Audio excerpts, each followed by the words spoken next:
Krak Shalok Kutham Shamunoti Pradesh Congress Bhavan Buskango Achuk Chobawa Achuka All Tripura O Shongotito Shromi Congress Ashok Shimia O Shalni Achuk Chobawa Mothani Bakhakti National Health Mission Director Thanio Bahino Shanmongbola Yapajaka O Shalni Achuk Chobawa Mazaka Tripura O Shongotito Shromi Congress ni Chairman Shantanu Pal Shodor Hankor Congress Kasko Tonmoy Shaha Congress Mukho Patro Eba Khukpang Probi Chakraborty Khubi Kubuni Adongro Borni Shanmung Angka Hastia Shakham Tang Bedago Jerok Shabok Klaitonglai DTT Kormirok Bishiwo Tal Bashe Shamung Mano Tai Kubuni Talo Ke Borok Ajimung Bukuri Shamung Bukuri Obobai Borni Nok Nukung Pushna Belekan Dai Ingzak Asuk Simia Rega Shulmirok Wahino Shalbrum Brumno Shalthugino Nozaru Nozaru Ungitongo Jethanibo Shalthugino Borni Hajra Rang Bangna Koktongmani Borno Bishiwo Shal Neira Shamurna Koktongmani Piaba Abo Tabu Nglia Hasti Habang Ria Ngitongka Obohina Kadumung Tai Shanmo Hanibai Hastini Rega Shamung Tangaidok Shalbrumno Rang Pishani Bialok Klaitonka Nukunga Kisiken Ngitonka Ashok Shimia Hastini Midday Meal Tay Asha Shaboro Wahino Borno regular Kanini Koktongmani Hastiwo Habang Slajana Sekang BGB Habang Asuna Sekang Korjak Tongmani Jerok regular India Obahai Shaborogno regular Krajana Piaba Tapsuzara Midday Meal Tay Asha Shaborogno regular Krajaya Yango Hastiwo BGB Habang Asumani Bishikolog Lai Tanga Piaba Asha Kormi Tay Midday Meal ni Kormirogno regular Krajaya Obahai Kadumung Tuye Kutham Shanmung Tuye Koshilcha Mung Tuye Kurang Tishalakya Achuk Choba Khailekya All Tripura O Shongotito Shromi Congress Borne Shanma Ria Hankake Borne Shante Shupunga Ria Hanke Financial Kotor Chobabo Onkonai Obohano Hushari Rui Ragda Maklakya All Tripura O Shongotito Shromi Congress অবস্থান আজকে আমাদের গণ অবস্থানের মূল উদ্দেশ্য হলো যে বিগত দিন সরকার যেভাবে আমাদের শ্রমিকদের উপরে প্রতারণা করছে কারণ আমাদের বিধানসভা তিনটা ইঞ্জিনের উপরে চলছে তীব্রমথা আইএনপিটি এবং বিজেপি তাদের থাকাকালীন সময়ে আজকে আমাদের এখানে যারা আছে উপজাতি ভাইয়েরা তারা বিগত 1951 সাল থেকে তাদের কাজটা ডিডিটির কাজটা শুরু হয়েছিল তৎকালীন প্রধানমন্ত্রী ইন্দিরা গান্ধী ছিল আজকে অবধি সেই কাজটা চলছিল বিগত গভর্নমেন্ট আসার পরে তাদের সেই কাজটা বন্ধ হয়ে গিয়েছে তারপর আমরা অনেক আন্দোলন করার পরে তাদের 1272 জনের মধ্যে 636 জনের কাজ হয়েছে এবং সেই কাজটা 5 মাসের জন্য তো আমরা চাই যে সরকার যে 1 বছরের মধ্যে 5 মাসের ওদের কাজ দেয় আর 7 মাস কোনো কাজ দেয় না তারা এই 7 মাস কি করবে কার বাসাতে গিয়ে খাবে কি চুরি করবে না কি করবে তো আমরা চাই যে এই 7 মাস যেন সরকার তাদেরকে এই হসপিটালে যে কোনো কাজ দেয় এক আর দ্বিতীয় কথা হলো আমরা আশা এবং মিড ডে মিল যে কর্মীরা আছে তাদেরকে আমাদের দাবি হলো যে তাদেরকে নিয়মিত করতে হবে এবং তাদের বেতন বৃদ্ধি করতে হবে এবং রেগা শ্রমিকদের বছরে 200 দিনের কাজ দিতে হবে এবং তাদেরও বেতন বৃদ্ধি করতে হবে এই নিয়ে আমাদের আজকের এই গণডেপুটেশন সংগঠিত শ্রমিক কংগ্রেসের উদ্যোগে শ্রমিক শ্রেণীর আশু জরুরি যে কিছু দাবি নিয়ে যে কর্মসূচি গ্রহণ করেছেন একে প্রদেশ কংগ্রেস এবং আমার নিজের তরফ থেকে সম্পূর্ণরূপে সমর্থন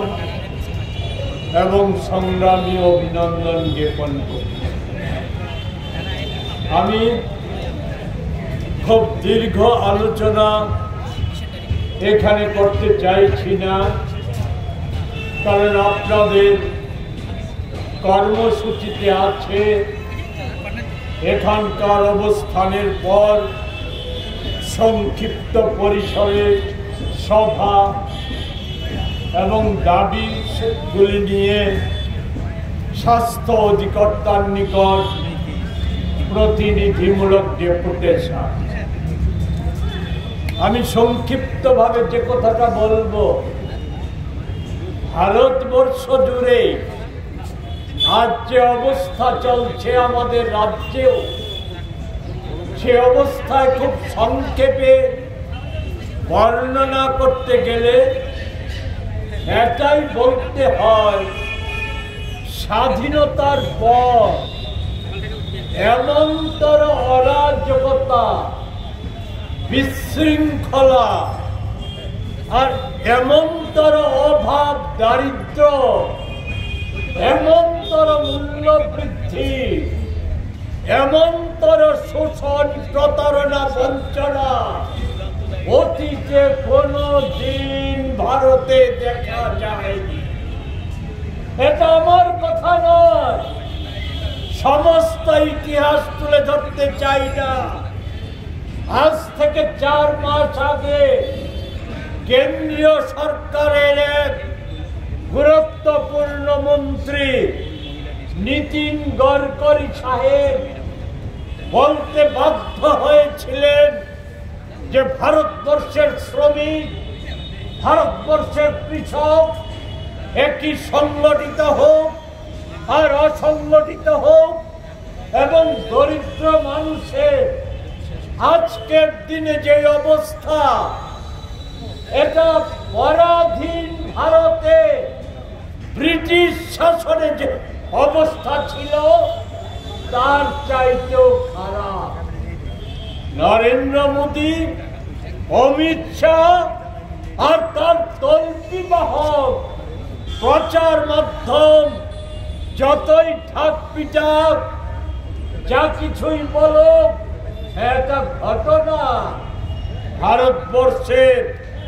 1% মানুষ, তাদের মধ্যে ওই বড় বড় শিল্পপতিরা যেমন আছে, বড় বড় যোদ্ধার জমিদাররা যেমন আছে, তেমনি আছে বিজেপি দলের একাংশের নেতা মন্ত্রী, যারা আমাদের রাজ্য দেখা যায়, যারা নিজেদেরকে আজকে আর্থিকভাবে এত ফুলিয়ে ফাঁপিয়ে তুলেছে যেটা কল্পনার বাইরে। 1% মধ্যে তারা আছে যারা এখন ওই সরকারি সম্পদ আর সরকারি অর্থকে মনে করে নিজেদের তহবিল, তাদের পৈতৃক সম্পত্তি, তাদের পকেটের টাকা মনে করে সরকারি টাকা। বলে আমার কথা নয়, আমি সেই সম্পর্কে আজকের পত্র পত্রিকা, গতকালের প্রচার মাধ্যম যারা দেখেছেন তাদেরকে শুধু স্মরণ করিয়ে দিতে চাই। আপনাদের দাবিগুলির মধ্যে আছে, না থাকলেও পরেও গোটা দেশে একটা গুরুত্বপূর্ণ দাবি অসংগঠিত ক্ষেত্রে, সেটা হচ্ছে কি, যে অঙ্গনাদি কর্মী, সহায়িকা, আমাদের আশা কর্মী, মিড ডে মিল কর্মীদের দাবি। সেই জায়গায় নরেন্দ্র মোদী সাহেব উনি ধরে নিয়েছেন আশা কর্মীরা যে প্রকল্প, আশা কর্মীরা, অঙ্গনাদি কর্মীরা যে প্রকল্প কংগ্রেস নেতৃত্বাধীন সরকার গোটা দেশে চালু করেছিল, কি দরিদ্র অংশের মা, গর্ভবতী মা আর শিশু সন্তান, তাদেরকে লেখাপড়া শেখানোর সাথে তাদেরকে সকালের খাবারটা তুলে দেওয়া। যে শিশুরা বাড়িতে আসতে পারবে, স্কুলে আসতে পারবে না, বারোয়ারি স্কুলে আসতে পারবে না, তাদেরকে মনমোহন সিং যে সিদ্ধান্ত নিয়েছিলেন বাড়িতে খাবার পৌঁছে দেয়। নরেন্দ্র মোদী ওই ডিজিটাল ইন্ডিয়ার অঙ্গ হিসাবে বলেছেন সেই অঙ্গনাদি হেল্পার কর্মীরা কিভাবে কোন বাড়িতে কি পরিমাণ খাদ্য, চাল ইত্যাদি দিচ্ছে তার সমস্ত কিছু মোবাইলের ছবি তুলে প্রতিদিন সরকারের ঊর্ধ্বতন কর্তৃপক্ষের কাছে জানাতে হবে। তার জন্য যে মোবাইল দেওয়া হয়েছিল সেই মোবাইল অচল। গতকালকে রাজ্যের সমাজ কল্যাণ মন্ত্রীর উপস্থিতিতে সেই অঙ্গনাদি আশা কর্মীদের সভায় প্রতিমা ভৌমিক মহাশয়া, যিনি কিছুদিন আগেও কেন্দ্রীয় মন্ত্রিসভার সদস্য ছিলেন, বিজেপির জাপ সাইটে নেত্রী, ওনার 18 সালের পর এখন পর্যন্ত অবস্থান নিয়ে আমি কোনো শব্দ বাক্য খরচ করতে চাই না, কিন্তু ওনাকে আমরা চিনি কলেজে পড়ার সময় থেকে। উনি বিজেপির একজন সামনের সারির লড়াকু নেত্রী ছিলেন। সেই সময় বিজেপি যারা অতি বেশি স্বপ্নবিলাসী, তারাও আশা করত না বিজেপি কখনো ত্রিপুরার সরকার পরিচালনার দায়িত্ব পাবে। সে অন্য কথা, আমি সে সমস্ত কথায় যেতে চাই না। প্রতিমা ভৌমিক বলেছেন এই মোবাইল অচল, ছুঁড়ে ফেলে দিন, সরকারি টাকা সে নাকি ভূতে লুটে নিচ্ছে। এ হচ্ছে প্রতিমা ভৌমিক ওই সমাজ কল্যাণ মন্ত্রীর উপস্থিতিতে সেখানে বসে বলেছে। বিষয়টা কি? বিষয়টা হচ্ছে আজকে দেশের শ্রমিক শ্রেণী যেমন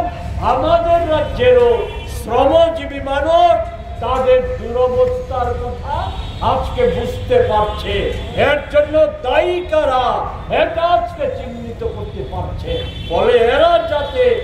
বিজেপি বিরোধী শিবির, সেই শিবিরে যাতে এরা অংশগ্রহণ করতে না পারে, তাদেরকে আটকানোর জন্য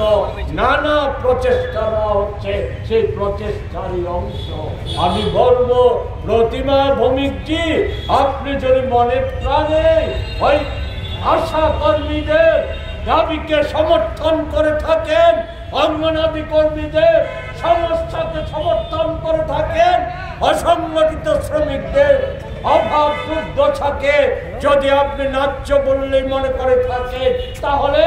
আসল রাস্তায় আমরা একত্র লড়াই করি দাবি দেওয়া দায়ের জন্য। কে কোন রং, কে কোন পতাকা ভুলে যান, রাজ্যটাকে রক্ষা করার জন্য, রাজ্যের মানুষকে রক্ষা করার জন্য, শ্রমজীবী মানুষকে রক্ষা করার জন্য আসল লড়াইয়ে সামিল হন। আরেকটা